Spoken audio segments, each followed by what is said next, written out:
interesante y que pienso que estamos aprendiendo todos mucho del trabajo que hacen los demás y de las experiencias y proyectos que se están llevando a cabo en Chinijo, y espero poder contribuir un poquito a ese conocimiento y también espero que disfruten de esta charla, que es un poco experimento, porque por problemas técnicos y demás, pues hemos decidido grabarla un poquito antes y la voy a poner, aunque luego sí que estoy aquí, de cuerpo presente, y luego volveré por si tienen alguna pregunta.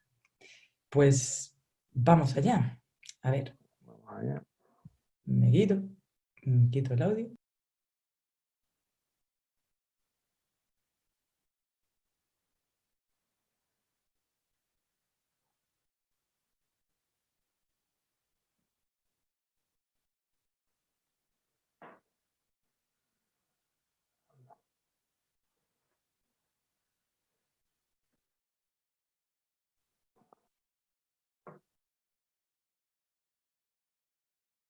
Laura, vas a tener que poner el audio. Ay, qué bueno.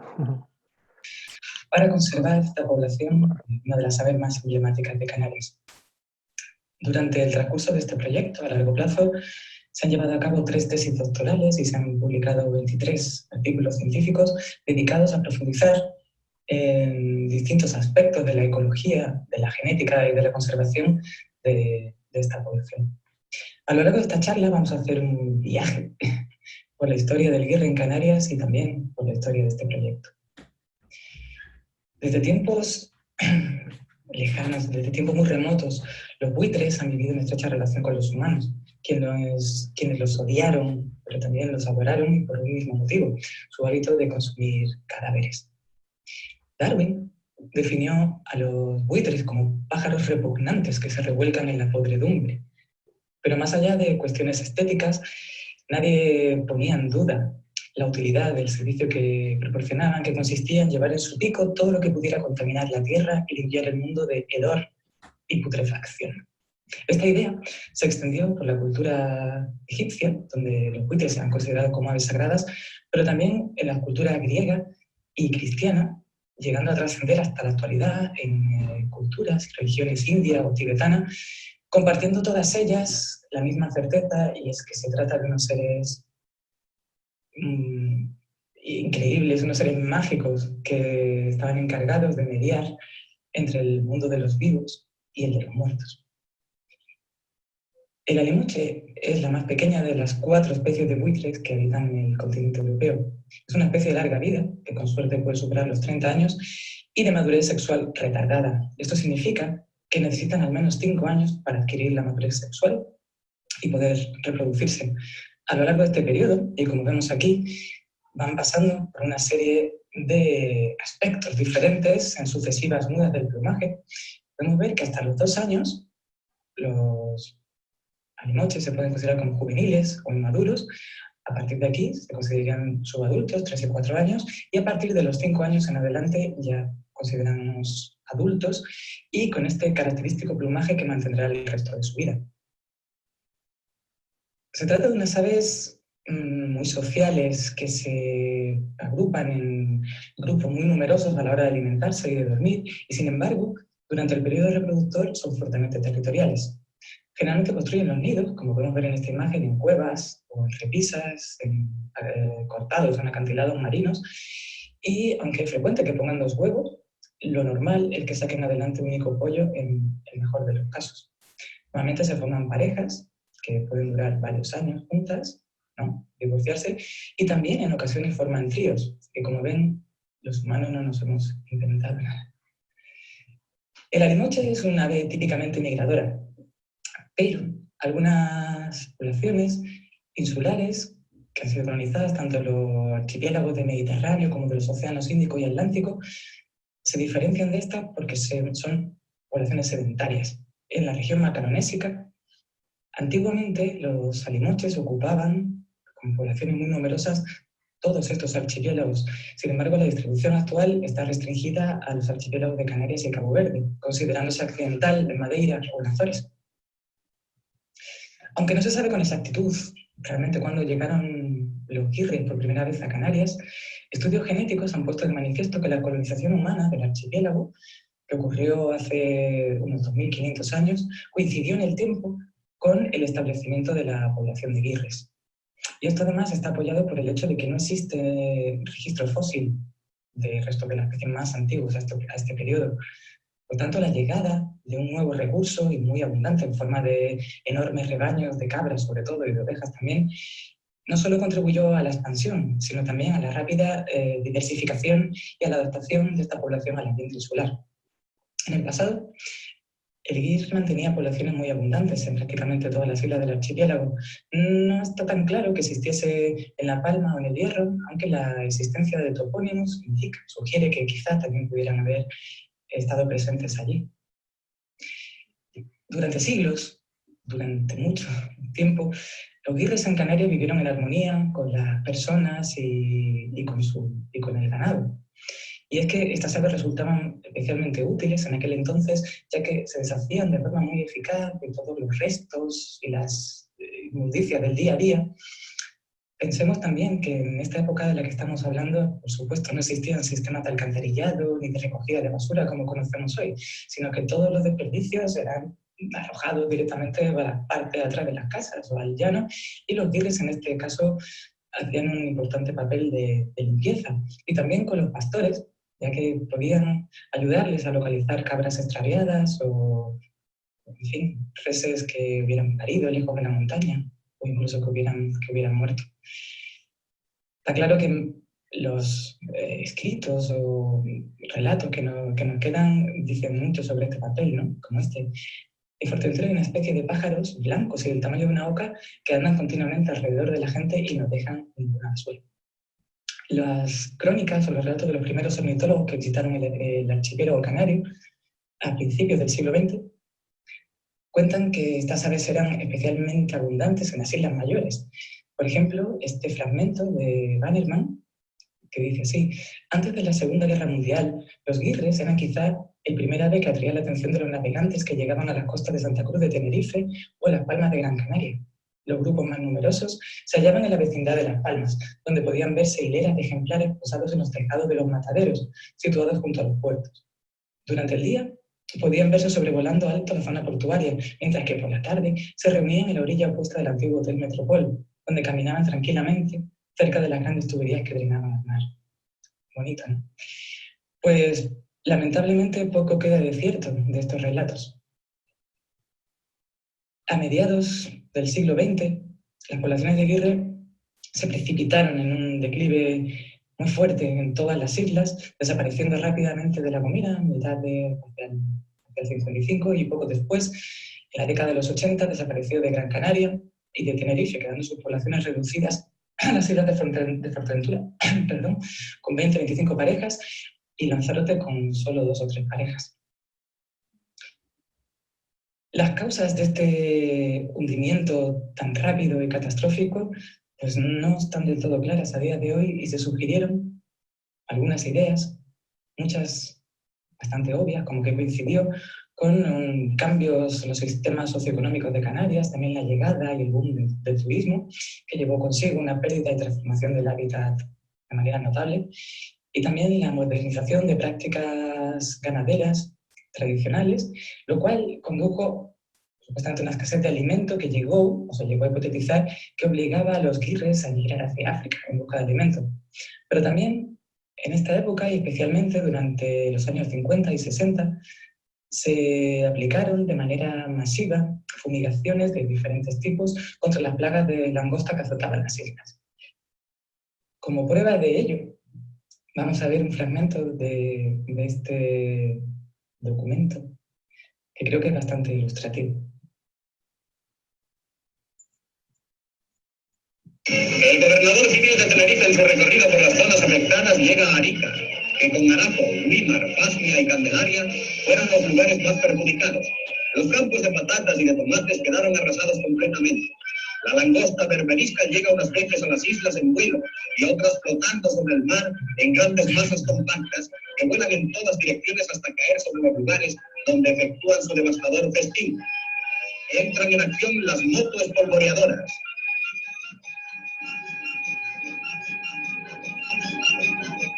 En la playa de Médano vemos las masas de langostas muertas con las que se llenaron 30 barcas. Los daños en la patata y en el tomate se elevan ya a varias decenas de millones de pesetas. Avionetas enviadas por el Ministerio de Agricultura empiezan a actuar sobre las laderas de Weimar. Así se prosigue la gran batalla contra las masas de los insectos que cruzan la isla en todas direcciones, sembrando la ruina y agravando la situación de los isleños que aún no se habían repuesto de los efectos devastadores del último huracán. Sembrando la ruina. En fin, ante los síntomas evidentes de un problema como este, está claro que lo que hay que hacer es acudir al especialista, quien vaya a llevar a cabo los análisis y las investigaciones pertinentes para poder emitir un diagnóstico de cuál es la situación y, en su caso, prescribir el tratamiento más adecuado.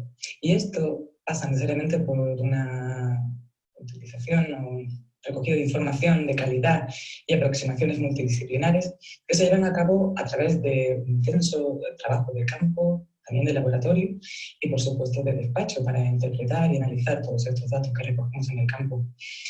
Y, obviamente, pasa por un seguimiento a largo plazo de la población, tanto a nivel individual como poblacional, que la Estación Biológica de Doñana lleva haciendo, como decía, ininterrumpidamente desde el año 98 hasta la actualidad.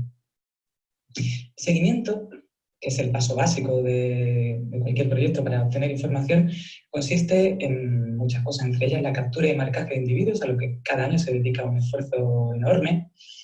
Adultos por un lado, pollos por otro, todos ellos son anillados, tanto con anillas de metal, de código único, como con estas anillas que vemos aquí, de plástico, con una inscripción que permite la identificación de los individuos a grandes distancias, sin necesidad de tener que recapturar nuevamente al ejemplar. De cada uno de los individuos que se han capturado se obtienen también datos de biometría y una muestra de sangre que nos va a permitir hacer todo tipo de análisis, tanto genéticos como bioquímicos, o presencia de patógenos, etc. En 2019, un total de 321 guirres estaban anillados, lo que supone aproximadamente el 90% de la población, que está formada por 360 individuos. Otra parte fundamental del seguimiento consiste en la localización de territorios activos, la identificación de los adultos reproductores y el seguimiento de todo el transcurso de la reproducción. En esta foto, bueno, se aprecia una parte del sur de Fuerteventura, pero Fuerteventura y Lanzarote son islas relativamente grandes y los guirres pueden criar en cualquier sitio, de manera que esto realmente supone un esfuerzo muy grande de localización y de seguimiento a lo que cada año se dedica muchísimas horas de trabajo. Decíamos antes que los guirres son muy gregarios a la hora de alimentarse y de dormir. De hecho, en Canarias, en las islas que hoy ocupa, la falta de árboles también propicia que los guirres utilicen estas estructuras, las torretas de los tendidos eléctricos, para formar dormideros comunales en los que se pueden reunir un gran número de ejemplares. En la isla de Fuerteventura hay localizados a día de hoy 54 dormideros diferentes. También se realiza un seguimiento para ver, contar el número de individuos, tratar de identificar las diferentes clases de edad que están utilizando y, ser posible, leer también las anillas para identificar qué individuos están ocupando estos tendidos. También se hace un seguimiento similar en la zona de alimentación, en los comederos, donde se realizan estos controles de individuos de forma periódica. Y más recientemente se ha incorporado al seguimiento la monitorización de individuos marcados con dispositivos GPS, que son estos aparatos de dos tipos que tenemos aquí, que están proporcionando una información de una calidad increíble y una precisión muy alta acerca de todos los movimientos y a tiempo real que están haciendo los guirros. Podemos saber prácticamente en cada momento dónde están y casi qué están haciendo. Ahora mismo hay 46 ejemplares equipados con estos dispositivos que no paran de transmitir información y es de enorme utilidad tanto para localizar nidos, para detectar en caso de que haya un individuo muerto dónde está y encontrarlo, pero también para conocer en profundidad cuáles son estos movimientos y la dinámica de estos movimientos en la isla y entre islas.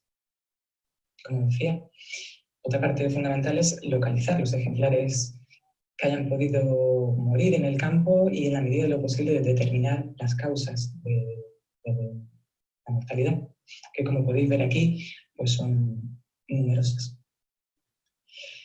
Bueno, transcurridos unos cuantos años desde el inicio del proyecto, ya teníamos algunas certezas, como por ejemplo que se trata de una subespecie endémica de las Islas Canarias, lo cual implica que estas poblaciones que existen en Fuerteventura y Lanzarote son las únicas que existen en el mundo, y que el estado de dicha población era muy preocupante, de manera que fue calificado en peligro de extinción. Y los problemas que afectaban a esta población, siendo múltiples, podemos decir que el principal, más importante, era una elevada mortalidad no natural asociada principalmente a actividades humanas. Esto que vemos aquí es un modelo de viabilidad a medio plazo, 50 años, donde en este eje estamos viendo las probabilidades de persistencia que irían desde 0, de la extinción, hasta el 100%, que es que la especie continúa. Y podemos ver en este gráfico que, aunque la productividad, que se define como el número de pollos que pues, se producen en función del número de parejas que se han monitorizado, como independientemente o ante variaciones grandes de la productividad, pequeños aumentos en la tasa de mortalidad podían conducir irremediablemente a la extinción de esta población. Por tanto, estaba claro que ha llegado el momento de actuar. Y también está claro que en un proyecto de estas características y de esta envergadura, pues hace falta muchísima gente y muchos recursos para poder llevarlo a cabo. Y hemos tenido la suerte de contar con la participación de distintas entidades que se han ido sumando, tanto locales, a nivel insular, como a nivel regional, estatal y también europeo, concretamente a través de 2 proyectos LIFE, uno que comenzó en 2004 y duró hasta 2008, y este nuevo proyecto LIFE que actualmente está vigente. Y están ambos dos destinados o dirigidos especialmente a revertir o a minimizar las causas de mortalidad no natural que habíamos identificado como la principal amenaza de esta población. Bueno, desde el inicio del proyecto y hasta 2009, estas causas, identificadas en un total de 58 casos en los que se pudo determinar la causa, como podemos ver, la mayoría de ellas se corresponden con accidentes en tendidos eléctricos, bien por electrocución, por enganche o por colisión con las líneas de los cables. En segundo lugar, y de forma bastante preocupante, también estaba la mortalidad asociada a ingestión de cebos envenenados. Y en menor medida, que no menor importancia, también muertes por disparos directos, intoxicación por plomo o accidentes en parques eólicos. Vamos a ver cada una de ellas un poquito más en profundidad. En el caso de los tendidos eléctricos, durante todo este periodo se han detectado un total de 27 muertos o muertes por esta causa, la mayoría de ellas producidas por electrocución, 70% de los casos. Pero también, como decíamos, por enganche. ¿Y esto qué es? Como podéis ver en esta imagen, en el cable superior existen estas estructuras que son estabilizadores de este cable de tierra o antivibradores, que tienen una forma un poquito de herradura, y los guirres, al posarse y al interaccionar entre ellos y demás, algunos metían la pata dentro de estas estructuras, quedaban enganchadas, como podemos ver aquí, y la mayoría de ellos morían de forma o tenían lesiones serias y muy graves que prácticamente les imposibilitaban para su vida en libertad. Este tipo de accidentes supuso el 15% de las muertes y otro 15% restante eran debidas a colisión con los cables. En esta imagen que vemos aquí, esta estructura ya se ha sustituido por otro tipo de antivibrador menos peligroso o no peligroso, que impide que este tipo de accidentes continúe. Otra medida que se llevó a cabo fue la colocación de salvapájaros, unas estructuras que básicamente se destinan para aumentar la visibilidad de estos cables y evitar así, en la medida de lo posible, las colisiones. En el caso de los venenos, hasta ahora se han detectado 24 casos de envenenamientos, la mayoría de los cuales por plaguicidas, tanto organofosforados como carbamatos, pero también por rodenticidas anticoagulantes. Es importante destacar que en la mayoría de los casos, o en todo, en la totalidad de ellos, el guirre probablemente no es el objetivo de estos cebos envenenados, pero da igual. También ocurre de forma secundaria no se me ocurre ningún caso en el que podría estar justificado el uso de venenos, pero en cualquier caso estén dirigidos para predadores de ganado, para predadores de los cultivos. Aparte de que esta práctica es ilegal y debería estar totalmente erradicada de nuestras islas, lamentablemente persiste, y también hay que tener en cuenta que muchos de estos compuestos son altamente tóxicos y persistentes en el medio, de manera que van a quedar ahí en el medio y pasar también a las cadenas tróficas. Y no solo los carroñeros, otros muchos individuos pueden envenenarse de manera secundaria a través de esta práctica. Y aunque parezca que estamos hablando de algo del pasado o que este tipo de envenenamientos es anacrónico, la realidad es que no. De hecho, tenemos que lamentar un episodio muy reciente que ocurrió hace una semana en Fuerteventura, donde 3 ejemplares de guirre adultos aparecieron envenenados, dos de ellos muertos y un tercero en estado muy grave. De manera que, como podemos ver, esta triste práctica continúa. Afortunadamente no es lo normal, pero la incidencia que puede tener el veneno y los casos que hemos encontrado probablemente no es representativa del número total de ejemplares que pueden verse afectados, ya que rara vez mueren en el mismo lugar donde se envenenan, sino que pueden volar o desplazarse bastante y son difíciles de localizar estos cadáveres y también de determinar la causalidad de la muerte asociada a la ingestión de veneno en este caso. Hay otra causa que quizá es menos evidente, que es la intoxicación por ingestión de plomo. Los guirres se intoxican con plomo, que recordemos es un metal pesado, muy contaminante, de gran persistencia ambiental también, por el consumo de perdigones de caza que están contenidos en presas o en piezas de caza no cobradas. Y el plomo, que seguramente todos conocemos, y la toxicidad del plomo es famosa también, no solo para las aves, no solo para los guirres, para los humanos también. De hecho, una enfermedad bastante común en la antigüedad, que se conocía como saturnismo o plumbismo, y era por esta ingestión continuada, porque la mayoría de las tuberías de las casas estaban hechas de plomo, incluso muchísimos cacharros de cocina también estaban hechos de este material, y es un veneno tóxico que, si se ingiere en cantidades muy grandes, puede producir la muerte directa, y si se ingiere en cantidades más pequeñas, a niveles más pequeños, quizás no produzca la muerte de forma directa, pero sí puede tener una serie de efectos letales que, como vemos en esta gráfica de aquí, pasarían de estos niveles. En este eje lo que tenemos en la concentración en partes por billón de plomo. A partir de 1000 se consideran niveles ya tóxicos que pueden ser letales, y de aquí para la izquierda o hacia abajo serían estos niveles subclínicos. Esta imagen que veis aquí fue un estudio que realizamos comparando los niveles de plomo entre la población de Canarias y la población de alimoches de la península, y vimos que la población de Canarias tenía niveles bastante superiores, y sobre todo en estos puntos más altos. Aunque el número de individuos es pequeño, los niveles de plomo en sangre, que nos estarían dando una idea de cuál es la intoxicación reciente, en torno a una semana, eran mucho más elevados que lo que se encontraron en la península. A pesar de ello, y que es difícil establecer esta relación de que un guirre ha muerto por intoxicación de plomo, no obstante, hay 3 casos al menos confirmados donde sí que se ha podido ver que esta ha sido la causa del fallecimiento.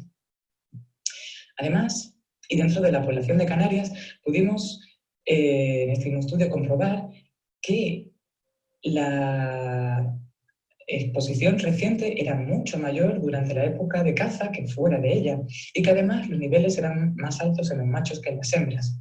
Y esta interacción entre estos dos factores, que es significativa, nos está indicando que los machos durante la época de caza tenían los niveles más altos de plomo dentro de la población de guirres de Canarias, lo cual sugiere que probablemente tienen comportamientos de alimentación diferentes, machos y hembras me refiero, o que estén utilizando zonas diferentes de alimentación. En cualquier caso, tenían unos niveles superiores. Pero como decíamos, el plomo se puede acumular y podemos averiguar o tratar de estudiar un poco mejor cuál es esta exposición crónica o a largo plazo. Para ello utilizamos algunos de los cadáveres que habíamos ido encontrando en distintas poblaciones para tratar de ver cuáles podían ser estos efectos de acumulación en tejidos, concretamente en huesos largos, en los húmeros de guirres y alimoches. Pues vimos Por un lado, en esta gráfica de la izquierda lo que estamos viendo es la concentración de plomo en hueso, gramos por gramo, y cómo esta concentración aumentaba conforme aumentaba la edad de los individuos, lo que sugiere un efecto de bioacumulación muy claro. Además, también podemos comprobar que el grado de mineralización de los huesos se vio negativamente y claramente afectado por la concentración de plomo, que es lo que tenemos en la gráfica de la derecha. Así, cuanto mayor concentración o contenido de plomo tenían los huesos, mayor era su fragilidad, que puede dar lugar a fracturas, pero también, en el caso de las hembras, sobre todo cuando van a poner los huevos, puede dar lugar a que las cáscaras de los huevos sean de menor calidad y, por tanto, puede contribuir también a una pérdida de fertilidad de los mismos. Bueno, esto es algo bastante importante que me gustaría señalar. A pesar de que vemos que hasta hoy se ha localizado un único caso de mortalidad por accidente en parques eólicos en Fuerteventura, hay que tener en cuenta que esta es la segunda causa de mortalidad de los alimoches en España. Y en Canarias, o en las islas orientales, a día de hoy, la cantidad o el número de molinos o de parques es relativamente pequeña. Sin embargo, los planes a medio y largo plazo prevén que el número de parques aumente de manera importante, con lo cual el riesgo va a aumentar de manera importante también. Y hay que tener en cuenta que, al igual casi que todas las causas que estamos mencionando antes, no solo afecta a los birres, también puede afectar a otras muchas especies, como vimos en el caso de la charla de Manolo Superio, también puede afectar a guinchos, puede afectar a ovara, a cualquier otro animal, aves grandes voladoras de Canarias, ¿no? De manera que esto es algo que realmente hay que pararse a pensar muy bien, realmente cuáles son las necesidades energéticas y especialmente la ubicación de este tipo de estructuras, y evitar en la medida de lo posible que solapen con zonas de uso y con zonas de corrientes de aire y sitios que son utilizados de manera rutinaria o preferente por los birres. Bueno, esta pregunta, si han servido para algo las medidas adoptadas, creo que es una pregunta fundamental que debería hacerse todos los proyectos de conservación para ver si las medidas que se están tomando a medio o largo plazo realmente son eficaces, y pararse a pensar y si lo estamos haciendo bien, lo estamos haciendo mal, qué habría que cambiar, qué habría que mejorar. Y creo que es clave pararse a tratar de responder esta pregunta. En el caso del IRRE sí que lo hicimos, y concretamente en este estudio que pongo aquí, lo que pudimos comprobar es que tras la aplicación de medidas que se llevaron a cabo principalmente para minimizar las causas de mortalidad identificadas, pues se vio que en general las probabilidades de supervivencia de la población de birres aumentaron de manera general, especialmente en el caso de los individuos subadultos y los adultos. Como podéis ver aquí, esto, before y after, significa antes de la aplicación del primer proyecto LIFE, de las medidas contempladas en ese proyecto, y después. ¿Y qué ha ocurrido con estas tasas? En el caso de los individuos juveniles, quizá ha aumentado de manera menor, o es la mejora en la probabilidad de supervivencia no son tan evidentes como en las otras clases de edad, pero es que también los niveles de partida eran más altos inicialmente. Y quizá puede estar asociado al hecho de que se trata de una población sedentaria. Por lo tanto, los individuos juveniles estarían esquivando los riesgos y la mortalidad asociada tanto a la migración como a los propios problemas y riesgos que encuentran en la zona de invernada. Y también por el hecho de que los juveniles están fuertemente asociados o muy dependientes de las fuentes de alimentación predecibles como los comederos, por lo tanto también estarían de alguna forma menos expuestos a la mortalidad por ingestión de cebos envenenados. A nivel un poco más en detalle sobre las causas de mortalidad, en este gráfico podemos ver cómo la mortalidad en general ha descendido un poco, pero particularizando, vemos que así como al principio la mortalidad debido a enganches y colisiones eran elevadas, actualmente han desaparecido tras la aplicación de medidas tanto salvapájaros como la sustitución de estas estructuras de los estabilizadores del cable de tierra. Sin embargo, las medidas no fueron tan efectivas o no tan generalizables en el caso de la electrocución, y vemos que lejos de haber desaparecido, de hecho se han incrementado las electrocuciones. Y Algo muy preocupante es que está afectando de manera bastante directa a ejemplares adultos territoriales que utilizan estas estructuras cercanas a sus territorios para dormir.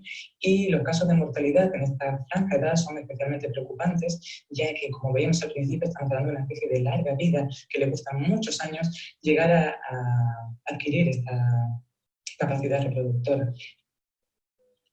En el caso de veneno, a pesar de que se hicieron enormes esfuerzos de campañas de sensibilización y de educación ambiental, y sí, que comparado con los niveles anteriores ha descendido claramente los casos de envenenamientos, no podemos perder de vista que esta amenaza sigue ahí. La prueba la tenemos en este caso tan reciente, lamentable, que ha ocurrido en Fuerteventura, y hay que tener en cuenta que pequeños incidentes como este y como la mortalidad entendidos pueden revertir estas tendencias positivas o la alza que estamos encontrando.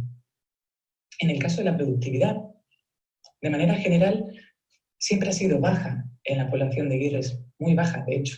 La media se sitúa en torno al 0,50, lo que quiere decir que de cada 2 parejas solo una es capaz de sacar un pollo adelante, ¿no? Y como vemos, la productividad ha oscilado de forma muy brusca a lo largo de los años y no tenemos del todo claro cuáles son los motivos.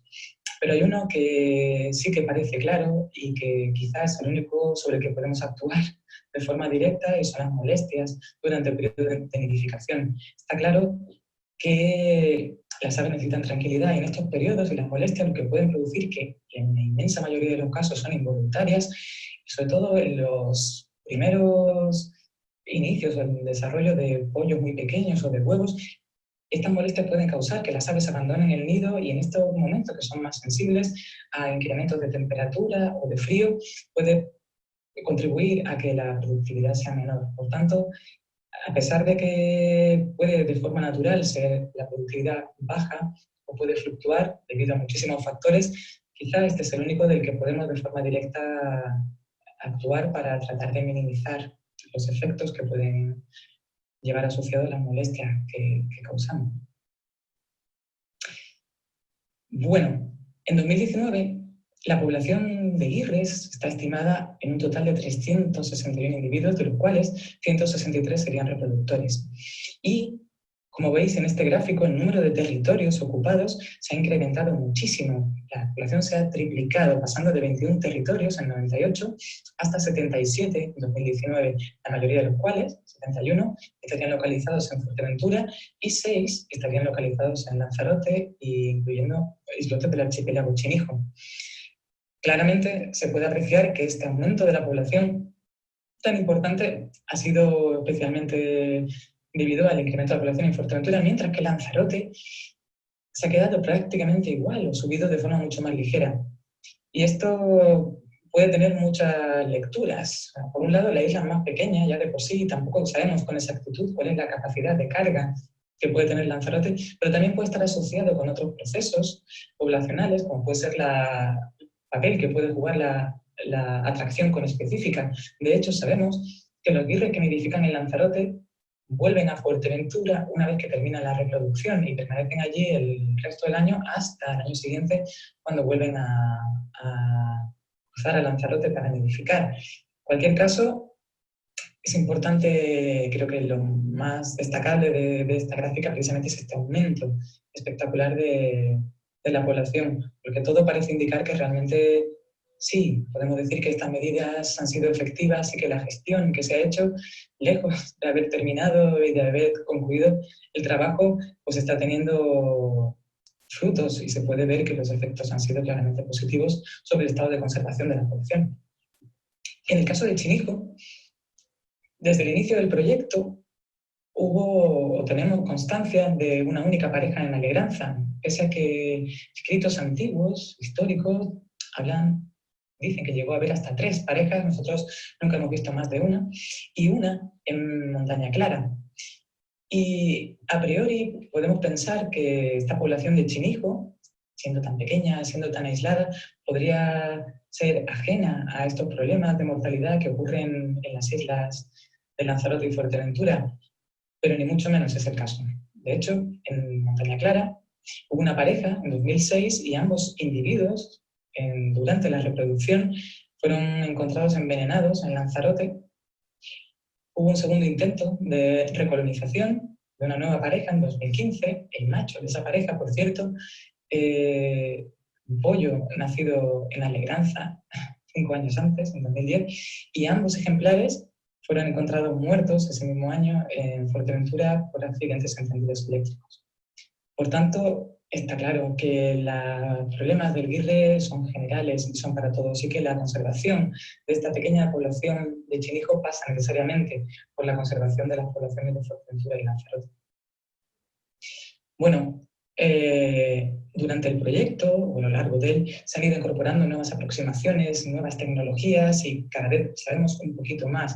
En el caso de los datos que nos han proporcionado los emisores, sabemos, entre otras muchas cosas, que durante la época reproductora los adultos, como media, utilizan una zona que se extiende en torno a los 98 kilómetros cuadrados. Esto del kernel 95% significa de todos los puntos donde se sabe que el guirre ha estado presente, pues sería, digamos, que trazar una figura que contuviera el 95% de estas posiciones.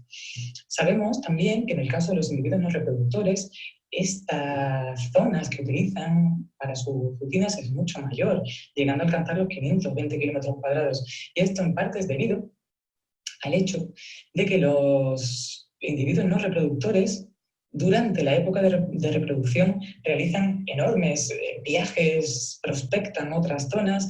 Esta imagen que vemos aquí corresponde al mismo individuo. Esto es durante el mes de abril y en el caso de la derecha, la figura B sería durante el mes de septiembre. Podemos ver cómo, mientras que en septiembre las zonas que utilizan son mucho más pequeñas y prácticamente se dedican a comer, dormir y poco más. Y durante esta época recorren prácticamente toda la superficie de las islas. Vemos que este individuo llegó prácticamente a todo el espacio de tierra que pudiera haber más o menos cercano de su isla de origen, que es Fuerteventura. Aquí vemos un poco más en detalle datos de otro individuo durante solo 15 días, donde podemos ver cómo ha prospectado de forma muy intensa la isla de Lanzarote y islotes de Chinijo, y cómo, de forma habitual, recordemos que estamos hablando de 15 días y de un solo individuo, solamente cómo los cruces entre Fuerteventura y Lanzarote son frecuentes y los guías lo hacen de forma natural. Y estos viajes, estas prospecciones a esta isla, obviamente tienen o pueden jugar un papel muy importante para la recolonización natural, tanto de Lanzarote como del archipiélago Chinijo. Y como decía antes, está claro que la conservación de la población que tenemos en Chinijo depende necesariamente de la conservación de las poblaciones de Lanzarote y también especialmente de Fuerteventura. También, con los datos que nos han proporcionado los emisores sobre el movimiento de los guirres, en las islas hemos podido profundizar en otros aspectos, unido a muchísimas horas de observación de comportamiento, y hemos podido ver que los comederos pues son mucho más que puntos de alimentación. De hecho, funcionan como lugares de reunión, y recordamos que los guirres son animales muy sociales y que tienen, están todo el año, son poblaciones sedentarias, se reúnen, se ven continuamente e interactúan entre sí. Y, de hecho, en el comedero es donde muchos de ellos pasan mucho tiempo allí, otros ni siquiera van a comer, sino que ahí se establecen todo tipo de relaciones y vínculos y interacciones entre ellos que van a determinar quién es quién en la sociedad de los guirres. En esta foto que vemos aquí se ve claramente cómo hay estas disputas, no solo por el alimento, probablemente ni siquiera es por eso, pero entre ellos existe una marcadísima jerarquía social donde se determina el estatus de cada uno y aquí quién manda y cómo este estatus puede ir cambiando con la edad, también depende del sexo. También vemos que el uso de las zonas de alimentación no es igual en los distintos puntos de alimentación que existen y tampoco es igual a lo largo del año, sino que varía entre épocas, también varía entre sexos y entre clases de edad.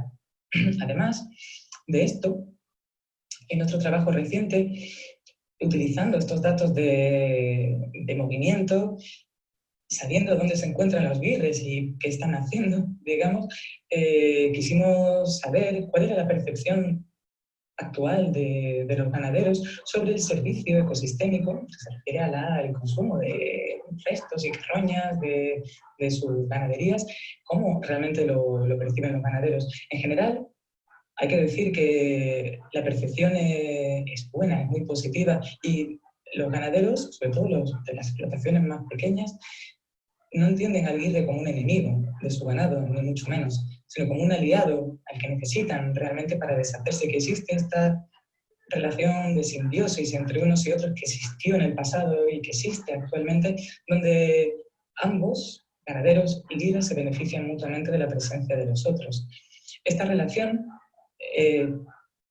es bastante parecida a lo que realmente están haciendo los guirres, comparando lo que ven o lo que perciben los ganaderos con lo que realmente los bichos están haciendo. Sin embargo, es un poquito menos precisa o está menos asociada en el caso de ganaderías más grandes o extensivas que de alguna forma también han perdido un poquito este contacto con prácticas más tradicionales. Bueno, y de cara al futuro, medio o a largo plazo, ¿qué es lo que hay? ¿Qué hay con los guirres?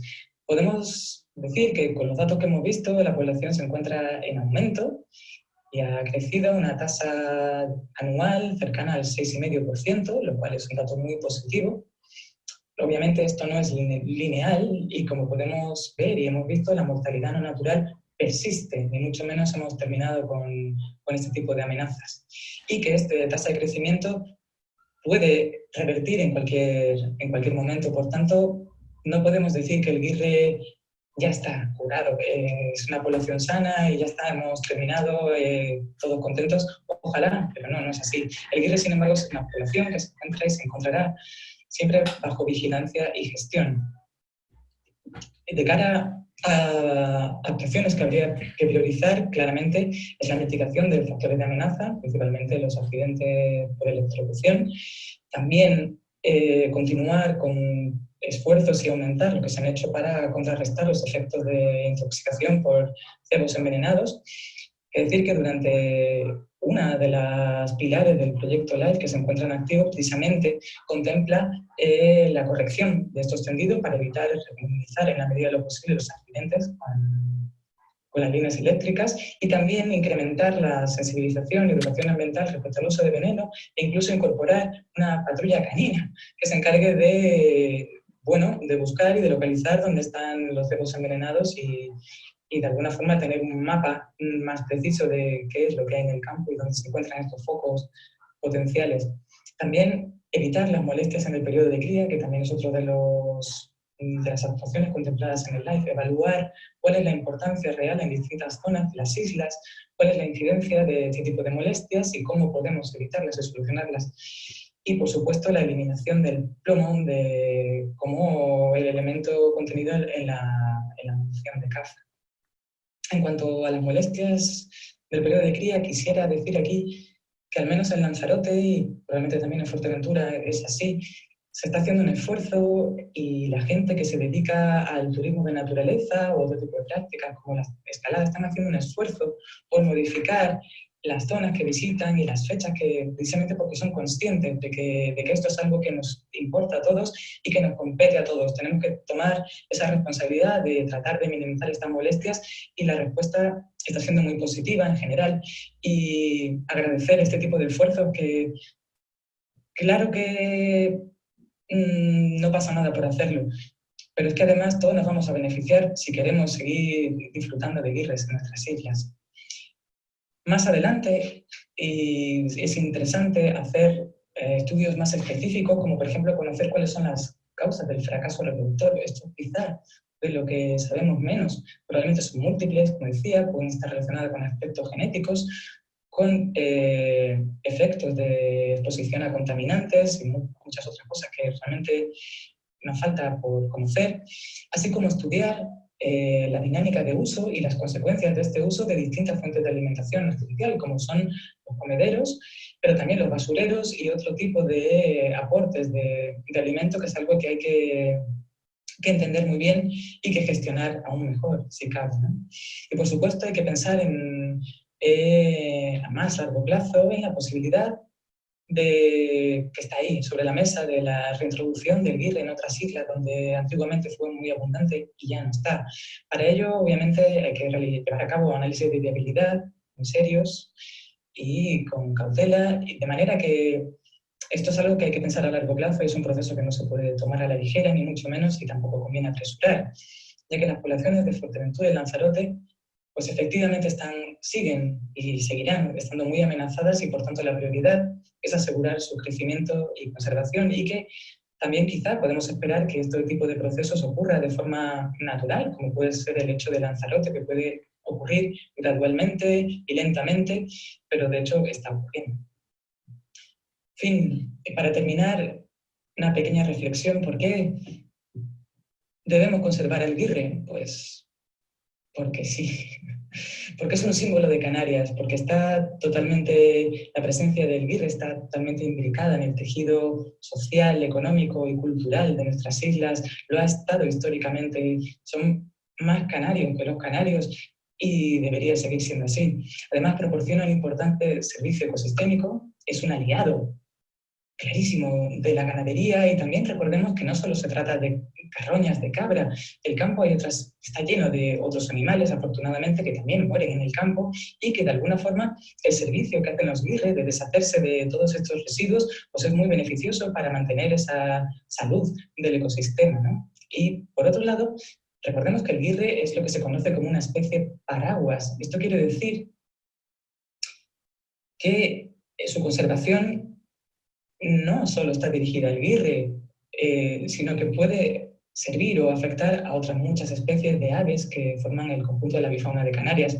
Los problemas del guirre son los problemas de otras muchas especies, tanto los accidentes en líneas eléctricas, en parques eólicos, como el envenenamiento, afectan a otras muchísimas especies. Por tanto, todas las medidas que tomemos para la conservación del guirre beneficiarán al resto de especies. Por otro lado, la conservación del hábitat que utilizan los guirres para sus rutinas diarias o para nidificar, también beneficiaría de por sí a todo el conjunto de especies de fauna y de flora que habitan en ese ecosistema. Por lo tanto, conservar el guirre es conservar la biodiversidad de Canarias, es algo que pienso que estamos todos de acuerdo en que merece la pena. Y para terminar, quisiera dar las gracias a la cantidad de gente que participa o ha participado de alguna forma en este proyecto, que son muchos y aquí no están todos, ni muchísimo menos, pero bueno, y quisiera hacer un especial hincapié en estos señores, todos ellos, técnicos de campo, que son los que realmente pelean y se esfuerzan enormemente cada día de sol a sol en producir todos estos datos que estamos viendo, que es de lo que se nutre cualquier investigación sin datos y sin un seguimiento de este tipo de calidad a largo plazo. No habría forma de llevar a cabo proyectos semejantes. Así que muchísimas gracias a todos ellos que son incansables guerreros, proporcionadores de datos de altísima calidad y su esfuerzo aquí está, se ve reflejado.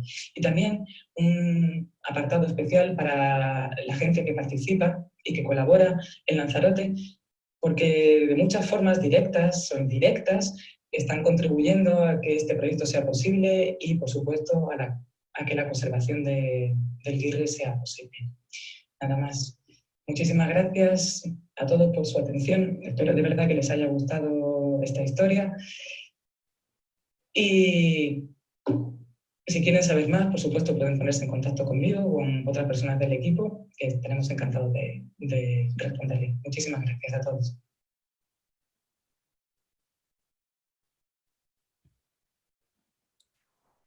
Pues no.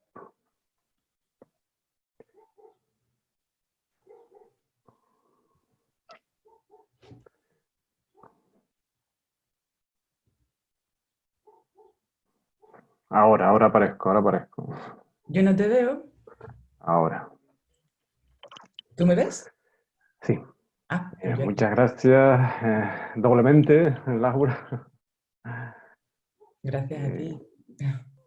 Joder, nunca se cansa uno de escuchar tanto saber. Y ya tienes, había gente preguntando en el minuto 1, así que ya tienes ahí bastantes preguntitas acumuladas y trabajito en directo. ¿Por qué no te veo? No sé qué he hecho mal. A lo mejor minimizaste. Bueno, da igual. me gustaría verte, pero no te veo. Pero bueno, es igual. Pues si te parece, vamos con esas preguntas. Vamos allá.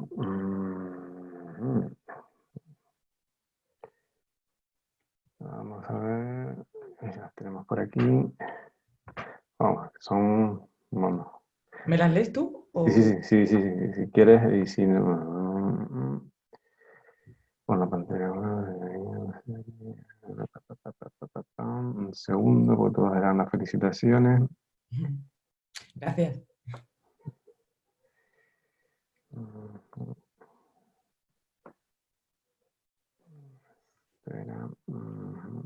Vale. Vamos a empezar. Dice, me llama la atención la cantidad de muertes, incluso recientes, por causas desconocidas. ¿Es porque generalmente es difícil determinar su causa o sospechan que puede haber alguna causa concreta que no han conseguido identificar? Bueno, la pregunta... Perdona, por causas desconocidas. Sí, habla sobre el apartado que tenías ahí de mortalidad, pues el Sí, apartado de causas desconocidas. sí. Intentar, si tienes alguna sospecha. No sé si... Bueno, es que en muchos de los casos realmente cuando ya se localizan los cadáveres están en unos estados que prácticamente hace imposible determinar la causa de la muerte, ¿no? Muchas veces lo que encontramos son simplemente restos de huesos, por lo tanto es imposible saber realmente cuál ha sido la causa. Puede sospechar si aparecen debajo de líneas eléctricas que ha sido un accidente, pero realmente como no lo sabemos, preferimos mantenerla como desconocida. Otras veces simplemente es que aparece un individuo que se localiza en un barranco, pues no lo sé, y se han llevado a cabo, cuando se puede, análisis toxicológicos o se han llevado a cabo otro tipo de pesquisas para saberlo y a veces no es posible determinarla. Y las que he mostrado aquí son las que realmente se sabe con certeza que son debidas a estos motivos, a estas causas. Y me parece interesante también hacer esa distinción. Cuando estamos seguros de algo, lo contamos así, y cuando no, pues es preferible no asumir cosas, ¿no? A pesar de que podemos tener sospechas y demás, y sí, efectivamente es un porcentaje alto, es un número considerable, pero es que es la mayoría de las veces lo que uno llega tarde, por decirlo así, y es muy difícil que encuentres al guirre enganchado en la torreta o que encuentres al guirre todavía vivo y le puedes hacer un análisis. Eso es lo que ocurre en la minoría de los casos, ¿no? Vamos a probar si quieres a cerrar la presentación y así a lo mejor te aparezco en pantalla. ¿Te refieres a que, ¿qué? ¿A que cierre esto? Sí, en el... No. ¿Tú ves mi escritorio? Sí, deja de compartir. En algún lado te tiene que aparecer otra vez el botón, la pestaña roja. Nueva función y... A lo mejor si te quito esto... No, yo sigo sin verte. No, pero todavía estás compartiendo la pantalla. Deja de compartir la pantalla y a ver si tenemos ¿Perdón? suerte. ¿Será esto? ¿O esto va a... Deja- voy a dejar todo? Voy a probar. Si se desconecta es porque algo he hecho mal. No. Ah, mira, no. Ya está. Esto es... ¿Me ves? Sí, sí, Vale. Ya no ves mi escritorio, ¿no? exactamente, ya no. Pues Ah, nada, perfecto. mejor. Pues otra preguntita. ¿El proyecto LIFE incluye algún tipo de programa de cría en cautividad? Bueno, no es que incluya eso como tal. Lo que sí que existe a día de hoy es un stock que se llama de individuos que han sido heridos o encontrados en condiciones que no permiten la liberación de estos animales en el medio y por tanto se quedan en estos centros de recuperación de manera permanente, previendo que esto pueda ser reproductores en un futuro y funcionar de esta manera, ¿no? De hecho, de estos individuos que están en cautividad, hasta ahora han nacido 2 pollos, bueno, han nacido más, pero bueno, que se hayan podido liberar en el campo, que actualmente están libres en Fuerteventura y comportándose como, perdón, como guirres silvestres que proceden de estos centros. Y de cara al futuro es interesante mantener esta stock, por decirlo así, porque nunca es una herramienta que podamos desdeñar, pero no es el objetivo ni muchísimo menos, ¿no?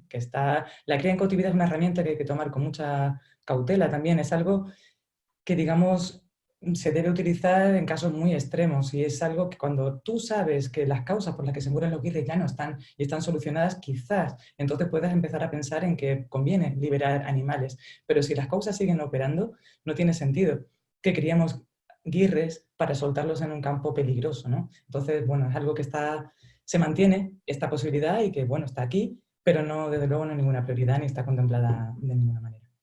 Pues vale, nos preguntan, ¿prospecta con frecuencia otras islas como Gran Canaria? ¿Cómo de probable es que las vayan recolonizando de forma natural? No, no las prospectamos con frecuencia. La verdad es que hay trabajo más que de sobra en las islas donde ahora mismo está el fuerte de la población y las probabilidades son bajas porque la distancia hacia estas islas es bastante mayor que la que puede existir entre Lanzarote y Fuerteventura, obviamente. Pero bueno, llegaron desde el continente, que está bastante más lejos, ¿no? A veces ha habido avistamientos de individuos, tanto en Tenerife como en Gran Canaria y en otros sitios. Lo que no está tampoco claro, la procedencia de esos individuos, que muy probablemente sean individuos que se han visto desviados de su ruta migratoria, de camino o bien a África o a la inversa, hacia Europa. Pero hasta ahora, y mira que está cerca del 90% de los individuos anillados, los que existen ahora mismo en Canarias, en las Islas Orientales, no se ha visto ninguno de ellos, nunca ha sido leído una anilla de un ejemplar majorero o conejero en otras islas mayores, ¿no? Lo cual no quita para que algún día puedan dar el salto. Personalmente no me parece fácil porque son guirres, o sea, los guirres son aves grandes, planeadoras, y estas distancias realmente pueden suponer para ellos un gran obstáculo. Sortear la distancia de mar que existe entre estas islas, ya estamos hablando de un cruce de palabras mayores, ¿no? Podría ocurrir. Luego también nos preguntan, ¿cómo dependiente es ahora mismo la población de guirres respecto a la ganadería? Pues muy dependiente. Prácticamente los comederos se abastecen de restos de matadero y la cabaña de cabras silvestres o lo que existía antes, o cabras de costa, va en disminución, se están cambiando continuamente y a una velocidad bastante grande las prácticas ganaderas habituales o la ganadería extensiva o de pequeñas explotaciones por otro tipo de explotación mucho más intensiva, concentrada, y en general el número está bajando, el número de cabezas de ganado en Fuerteventura al menos, ¿no? Y dependen en muy gran medida. Es curioso que los guirres, especialmente durante el periodo reproductor, también se alimentan de otro tipo de presas silvestres, como pueden ser conejos, especialmente erizos, aves muertas que encuentran por ahí, algún lagarto o lo que cuadre. Pero la fuente principal de alimento es, a día de hoy, y lo será muy probablemente, la cabra. También es cierto que ha desaparecido cualquier otra potencial fuente de alimento de estas cantidades que estamos hablando. No existen poblaciones de otro tipo de animales silvestres que pudieran abastecer a esta población de guirres. ¿Lo seguirá siendo en el futuro? Pues muy probablemente sí. Y está pasando, no es una cuestión de Canarias, esto es a nivel global. Los guirres dependen prácticamente en la mayoría de los sitios, los guirres, las aves carroñeras en general, de los recursos que proporcionamos, principalmente en los sitios donde nosotros nos hemos encargado también de eliminar cualquier otro tipo de presa natural que pudiera existir, ¿no? En otras zonas, obviamente, sí que existen cabras, rebecos, alces, yo qué sé, cualquier otro tipo de animal que sí que pueden suponer o aportar la cantidad de energía que necesitarían. No es el caso de Canarias, no existe una alternativa. Luego nos preguntan sobre las especies invasoras, ratas, gatos, su efecto sobre los pollos de guirres, si tienen datos. Pues hasta ahora no, que yo sepa, no tenemos ninguna constancia de que realmente puedan estar predando los nidos. Los nidos de los guirres en general no son del todo accesibles a predadores mamíferos, estoy hablando de perros, estoy hablando de gatos, y en el caso de las ratas no tenemos constancia ni ninguna evidencia de que que hayamos encontrado huevos predados por ratas, ¿no? Me parece relativamente complicado y es un huevo grande y es un animal grande que también defiende su puesta. En el caso de que llegase a entrar una rata en un nido, me imagino que tendrían ahí un pequeño tú a tú, pero hasta ahora no, lo cual tampoco quita que mañana... Yo pienso que es un huevo quizá demasiado grande para un roedor, pero bueno, esperemos que no tenga que tragarme estas palabras. Luego nos hablan sobre los muladares y pregunta si hay muladares y si es así, trabajando en la mejora de las amenazas, pregunta, ¿no es modificar su población de una manera no natural? Bueno, se cuestiona el tema de los muladares. Sí, hay muladares y bueno, es una buena pregunta. Modificar sus hábitos naturales creo que ya lo hemos hecho hace mucho tiempo, ¿no? Por la misma relación a lo que estaba diciendo antes, hemos alterado el hábitat de tal manera que es imposible pensar que ahora mismo cualquier cosa que hagamos no implica alterar el hábitat también.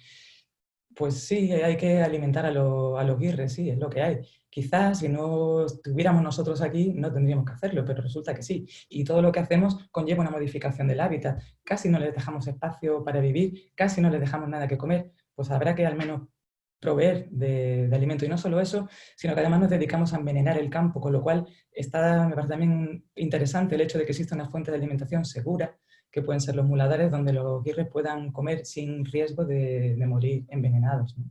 También los basureros existen, también acuden a los basureros a comer, y quizá es preferible que existan estos muladares y que puedan estar comiendo carroña en vez de estar comiendo otro tipo de desperdicios, muchos de ellos bastante más contaminantes o potencialmente peligrosos, como lo que pueden encontrar en un basurero.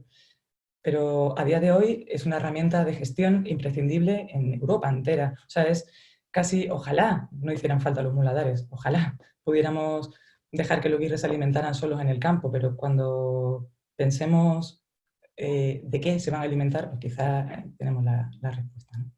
Mira, en relación a los problemas de desalimentación fuera de estos muladares controlados, Ana Carrasco de la Reserva de la Biosfera nos pregunta, te saluda, y quiere saber si han encontrado problemas con la ingesta de plástico.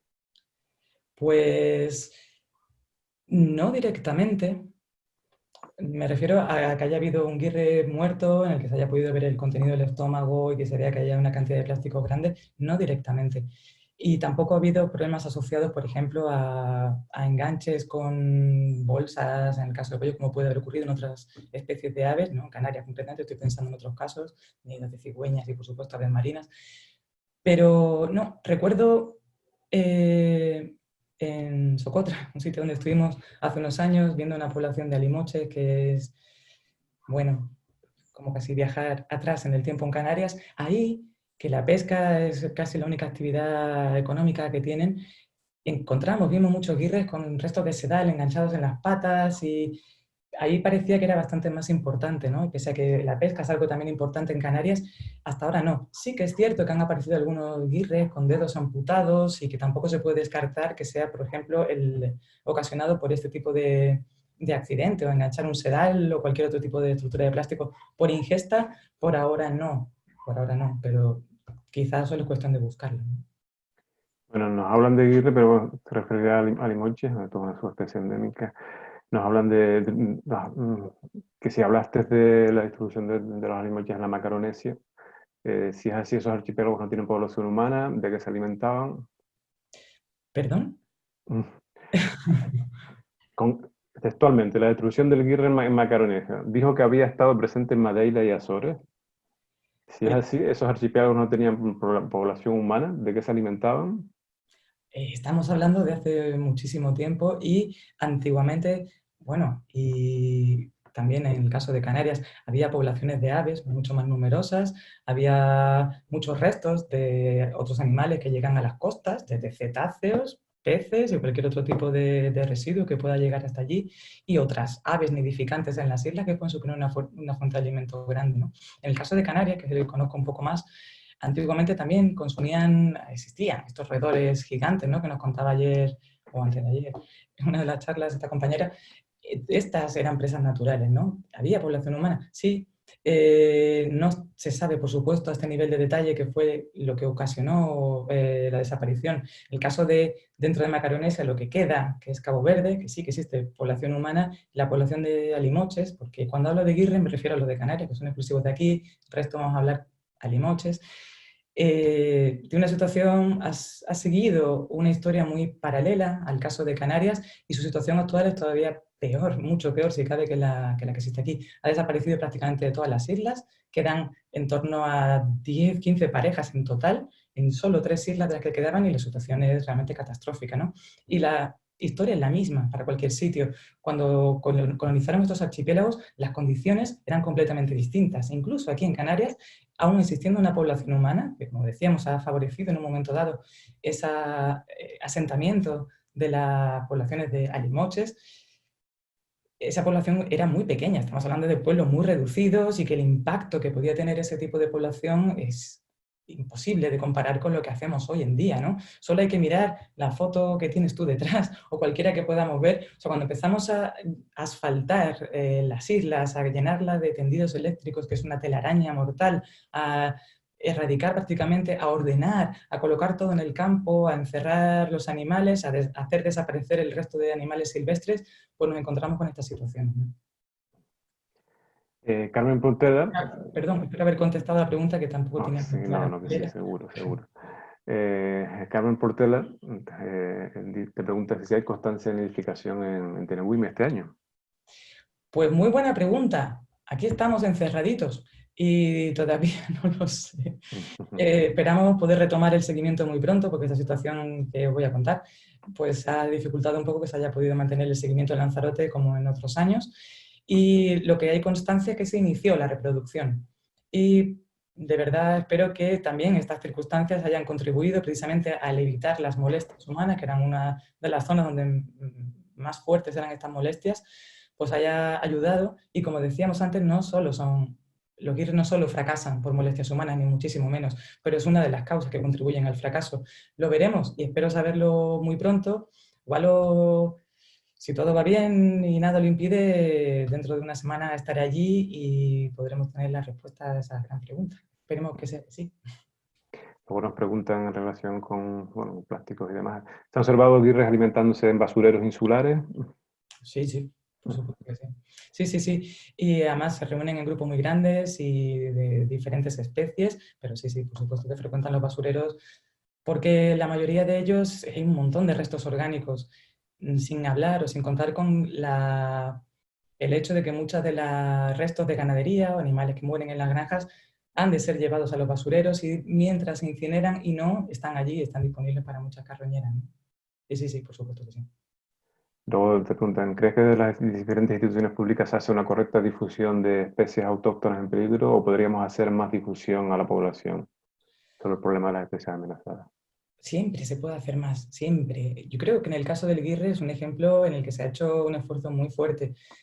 Cierto también es que ese esfuerzo se ha hecho de manera más intensa en Fuerteventura, porque allí está la población mayor y porque es donde realmente ha habido una acogida también por parte de la sociedad más fuerte, y los esfuerzos han sido claramente asimétricos entre islas, pero por supuesto que sí, que habría que hacer más. Es algo, todo el mundo entiende las cosas cuando se le explican, ¿no? Casi todos. Entonces, explicar y dar a conocer a la gente es clave para que puedan entender qué es lo que tenemos, qué es el valor de lo que tenemos, por qué es importante conservarlo y cómo podemos hacer, qué puedo hacer yo como individuo para conservar esto. Y claro que sí. Y esfuerzos nunca serán suficientes, ¿no? Luego, ¿se puede afirmar que hay una correlación entre la mayor presencia de guirres en Fuerteventura con la gran cantidad de cabras de la isla? El guirre come cabra, eso está claro, pero no solo es una cuestión de cabras, hay otras muchas y está claro que es una isla que, a diferencia de Lanzarote, que podemos decir que es donde quedaban las últimas poblaciones residuales, son muy distintas en muchas cosas, no solo en la cabaña ganadera.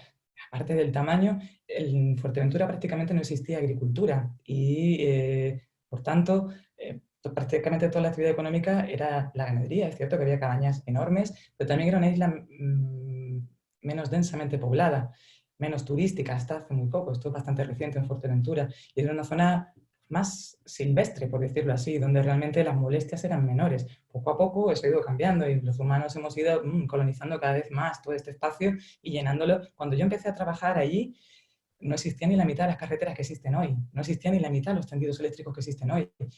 Cabras, sí, sí, por supuesto que sí. Correlación directa, pues ya veremos. Hay muchos factores también, ¿no? Y está claro que en Lanzarote hay cabras, podría haber comida suficiente. La comida no es el único problema. Hay comida de sobra. Los guirres en Fuerteventura tienen comida más que de sobra. Que si no hubiera, lo estarían pasando peor, sin duda. Pero que hay muchos otros factores que hay que tener en cuenta, ¿no? Luego nos preguntan, ¿son imprescindibles los comedores para mantener la población, los comederos? Pues esa es otra muy buena pregunta. Desde luego, al inicio del proyecto sí que lo eran, porque no existía ninguno y porque había que proporcionar esta fuente de alimento segura, y cuando digo segura me refiero a que no estuviera envenenado y que no existiese este riesgo, ¿no?, de intoxicación por ingestión de cebos envenenados. Ahora es una de las cosas que decía que hay que plantear, ¿no? Realmente, ¿cuántos qué cantidad de alimentos. Hay otras formas de proveer el alimento que no consistan necesariamente en un gran comedero. Quizás es más interesante pensar en otro tipo de estructuras más dispersas, más pequeñas, más localizados, de manera que alguno se pudiera, por decirlo así, encender, apagar por temporadas y no hacer que se concentre todo en un único punto de alimentación. Esto está siendo regulado actualmente y se está trabajando muy, muy seriamente para realmente hacer esta red de pequeños comederos itinerantes, por decirlo así, y reevaluar completamente las necesidades, porque todo esto, como decía, hay que pensar, cada paso no es algún paso y ya está. Tenemos que pararnos a ver qué es lo que estamos haciendo, qué está bien, qué cosas se pueden cambiar, qué cosas habría que mejorar, y esta es una de las cosas que hay que pensar mucho y ver cómo es esta gestión para hacerla más eficaz y más conveniente para los guirres, por supuesto, y para todo. Y esa es una también de las líneas que se está pensando ahora más, con más detenimiento. Luego nos preguntan si el gobierno canario, si el gobierno canario los consulta al grupo de investigación sobre la ubicación de los parques eólicos y su afección sobre la población de guirres. Perdona, ¿puedes repetir? Es Que sí. Te preguntan que si desde el gobierno canario, los técnicos, los diferentes departamentos consultan al grupo de investigación que llevan ustedes sobre el guirre la posible ubicación de parques eólicos y su posible afección sobre la especie. Consultan prácticamente todo. De hecho, existe una relación y cada vez más directa y más fuerte, y se trata, porque creo que han apostado muy fuerte desde el Gobierno de Canarias por la conservación del guirre. Por supuesto que les interesa hacer las cosas bien, quieren que al guirre le vaya bien, y están utilizando, y es una herramienta, estos datos que tenemos de movimientos que son muy finos y podemos ver realmente cuáles son las zonas más importantes o cuáles son los sitios que de verdad habría que evitar que se construyan parques eólicos o dónde deberían ubicarse. ¿Se podría hacer más caso? Pienso que sí, también, y que deberían ser prioritarios. O sea, aquí podemos conseguir todo. Se puede conseguir tener una infraestructura eólica eficiente sin que realmente afecte de forma negativa a los guirres. Quizás se puede conseguir. Hay que pensarlo muy bien y hay que hacer caso de estos estudios, ¿no? Sí que existe comunicación y se trata de... Ellos están muy abiertos a colaborar y a escuchar, y se trata de eso, ¿no? Y esa es un poco la línea de actuación, de que realmente ese caso sea efectivo y se sirva esto para todos los planteamientos que se están haciendo. Lo que pasa es que muchas veces, ¿qué os voy a contar? Las cosas no son sencillas, es complicado mover una ficha en este grandísimo puzzle de administraciones y de gestiones, y que todo pasa por muchísimas fases y diferentes gente con más o menos sensibilidades. ¿Cuántas veces hemos escuchado que, hombre, sí, o los guirres nos vamos a quedar sin trabajo, nos vamos a quedar sin luz? Hombre, no estamos hablando de eso, pero que hay opiniones diversas que se enfrentan y a veces no es fácil llegar a un consenso sobre esto, ¿no? Y se trata de buscar justamente cuál es ese punto medio que puede ser bueno para todos, que a lo mejor no se trata de o guirres o personas, se trata de guirres y personas, ¿no? Ya para terminar, ¿con qué frecuencia necesita alimentarse? Los guirres, pues... ¿Y el que ha preguntado con qué frecuencia? Pues depende de la cantidad de comida que haya ingerido. O sea, la frecuencia va a depender evidentemente de la cantidad que haya podido incorporar y de la actividad. No es lo mismo las necesidades energéticas de un individuo que está ocioso, como por ejemplo hemos visto que están muchos de ellos en invierno, que tienen muy poca actividad, pero cuando están criando o se están moviendo mucho, evidentemente el gasto energético es mayor y necesitan alimentarse con más frecuencia. Prácticamente acuden todos los días a comer, pero sin embargo un guirre es capaz de aguantar bastante tiempo sin comer. Tienen obviamente depósitos de grasa suficientes, podrían aguantar varios días sin comer, como nosotros. ¿Es necesario aguantar sin comer? Pues yo qué sé. No voy a decir que... el caso de los animales es mucho más complicado que el de las personas, ¿no? No comen por vicio como nosotros, o no hacen cosas de este tipo, ni se quieren poner a dieta. Comen pues cuando quieren. Afortunadamente pueden comer casi siempre que quieren, y como decía, la frecuencia depende mucho de la actividad y de la fenología y del estado en ese momento del animal. Pues bueno, yo creo que ya vamos dejándolo ya. Que, Muchas gracias Laura. gracias Por a ti todo. y a vosotros en general, lo que habéis escuchado. Quizás ha podido ser un poco pesada la charla, he dado muchísima información, no sé si más de la cuenta, pero bueno, creo que era interesante aprovechar este canal para poner a todo el mundo un poquito al corriente de qué es lo que se ha hecho y lo que sabemos de los IRRES. Así que muchísimas gracias por esta oportunidad. Pues nada, gracias a ti y ya nos vemos mañana. Mañana, si se habían quedado con ganas, mañana. Creo que mañana. Bueno, adiós. Adiós. Venga.